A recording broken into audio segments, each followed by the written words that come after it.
പാമ്പിന്റെ കഥയെന്ന് പറഞ്ഞേ.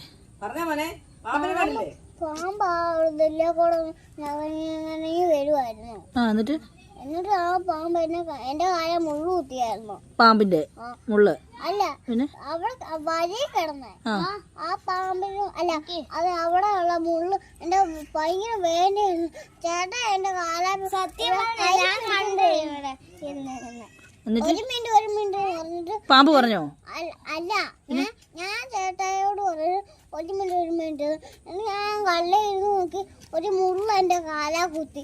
അത് നോക്കിയപ്പോ കാലിന് വെള്ളയിലോട്ട് നോക്കി. അന്നേരത്തിനും ഒരു പാമ്പ് ഇങ്ങനെ എങ്ങനെ നിരങ്ങുന്നത്?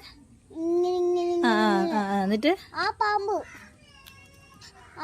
എന്നെ പഠിക്കാൻ വന്നതായിരിക്കും. ഈ പാമ്പ് ഏത് ജാതിപ്പെടുന്ന അറിയാവോ? പേരോ കളറോ വല്ലതും അറിയാവോ?